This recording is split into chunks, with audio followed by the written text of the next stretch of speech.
ఈరోజు శాప్ ఆధ్వర్యంలో under-19, అండర్-15 state boxing టోర్నమెంట్ని గాజువాకలో నిర్వహించినందుకు, అలాగే ఈ ముగింపు సభలకు ముఖ్య అతిథిగా విచ్చేసినటువంటి మరి శాప్ చైర్మన్ గారైనటువంటి రవినాయుడు గారికి ప్రత్యేకంగా నేను ధన్యవాదాలు తెలియజేసుకున్నాను.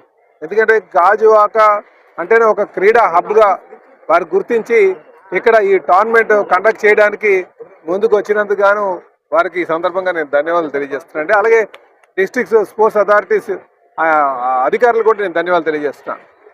అలాగే భవిష్యత్తులో మేము ఇంకా గౌరవ ముఖ్యమంత్రి గారు కూడా క్రీడలను ప్రోత్సహించాలి, క్రీడాకారులను ప్రోత్సహించాలి, క్రీడలకు సంబంధించినటువంటి మౌలిక వసతులు తయారు చేయాలని ఒక ఆలోచనతో ఉన్నారు. మా యువ నాయకులు లోకేష్ గారు, అలాగే డిప్యూటీ సీఎం గారు పవన్ కళ్యాణ్ గారు, వీళ్ళంతా కూడా రాబోయే రోజుల్లో ఆంధ్రప్రదేశ్కి మంచి క్రీడాకారులకు మంచి భవిష్యత్తు ఉందనడానికి ఇది ఒక నిదర్శనం అని చెప్పి ఈ సందర్భంగా తెలియజేస్తున్నాను. అలాగే రవినాయుడు గారి కోసం చెప్పాలంటే వారు చైర్మన్ అయిన తర్వాత ఈ స్టాటిస్టిక్స్ మీరు అన్నిటికంటే వెనక ఉన్నటువంటి రాష్ట్రాన్ని బాక్సింగ్లో స్టేట్లో నేషనల్ లెవెల్లో చూసుకుంటే బాక్సింగ్ కావచ్చు, క్రీడారంగంలో అలాంటిది ఈరోజు 9వ స్థానానికి తేడం చాలా సంతోషం అని చెప్పి ఈ సందర్భంగా తెలియజేస్తున్నాను. అందుకే బాధ్యతలు ఎవరైతే సక్రమంగా నిర్వర్తిస్తారో దానికి మంచి ఫలితాలు వస్తాయి. దానికి ఇది రవినాయుడు గారి యొక్క నిదర్శనం, నిదర్శనం చెప్పి ఈ సందర్భంగా తెలియజేస్తున్నాను. రాబోయే రోజుల్లో మేము ఇంకా క్రీడాకారులను బాగా ప్రోత్సహిస్తామని చెప్పేసి ఇంకా నేషనల్ లెవెల్ టోర్నమెంట్ కూడా ఇక్కడ స్టేట్ లెవెల్తో పాటు నేషనల్ లెవెల్ టోర్నమెంట్స్ కూడా కండక్ట్ చేస్తామని చెప్పి, అలాగే క్రీడా మైదానాలను అభివృద్ధి చేస్తామని చెప్పి తెలియజేస్తూ సెలవు తీసుకుంటాం. ఆంధ్రప్రదేశ్ స్పోర్ట్స్ అథారిటీ శాప్ లీగ్ సంబంధించి విశాఖపట్నంలోని గాజువాక నియోజకవర్గంలో 16వ తారీఖు నుంచి ఈ రోజు వరకు 3 రోజులు బాక్సింగ్ లీగ్స్ నిర్వహించడం జరిగింది.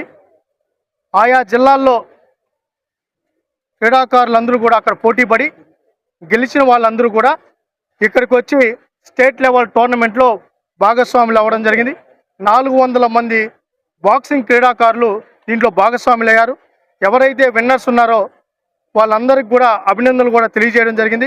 అయితే ఈ టోర్నమెంట్కి సంబంధించి తెలుగుదేశం పార్టీ రాష్ట్ర అధ్యక్షులు, స్థానిక శాసనసభ్యులు పెద్దలు పల్లా శ్రీనివాసన్న గారు దీంట్లో ప్రారంభోత్సవానికి రావడం, తర్వాత ఈరోజు ముగింపు కూడా ఎవరైతే విన్నర్స్ ఉన్నారో వాళ్ళందరికీ కూడా సార్ చేతుల మీదనే ప్రైజ్ డిస్ట్రిబ్యూషన్ కూడా చేయడం జరిగింది.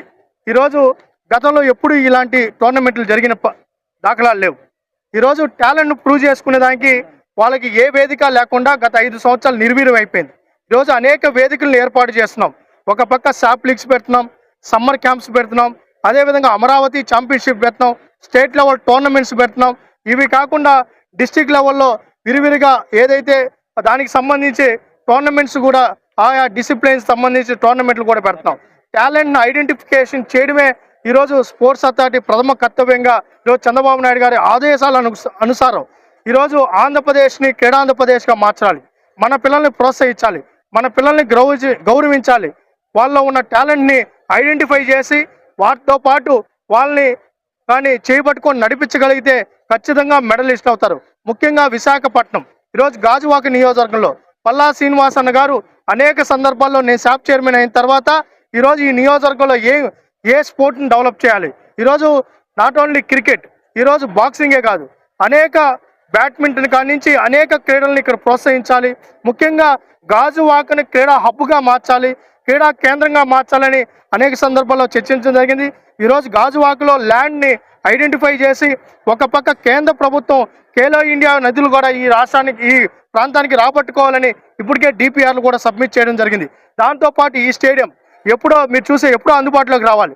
ఈరోజు మళ్ళీ ఈ కూటమి ప్రభుత్వం అధికారంలోకి వచ్చిన తర్వాత స్థానిక శాసనసభ్యులు మన పల్లా శ్రీనివాసన్న గారు ప్రత్యేక దృష్టి సారించి స్పోర్ట్స్ అథారిటీ 5 కోట్లు, మున్సిపాలిటీ 5 కోట్లు 50-50 రేషియోతో దీన్ని నిర్మాణం చేయడం జరిగింది. దీన్ని మళ్ళీ మల్టీపర్పస్గా యూజేజ్ చేయాలని చెప్పి కూడా స్థానిక శాసనసభ్యులు అన్న రాష్ట్ర పార్టీ అధ్యక్షులు ఆదేశాలు కూడా జారీ చేయడం జరిగింది. దీన్ని మల్టీపర్పస్ యూజేజ్గా కూడా ఉపయోగించడానికి ముందుకు వస్తాం. ఈ స్టేడియంలోనే ఇంటర్నేషనల్ మ్యాచెస్ నిర్వహించే విధంగా తదనుగుణంగా కూడా కార్యాచరణను రూపొందిస్తున్నాం. దాంతోపాటు ఈరోజు ఈ బాక్సింగ్కి వచ్చేకుంది. ఈరోజు గాజువాకలో అనేక మంది క్రీడాకారులు బాగా రాణిస్తున్నారు.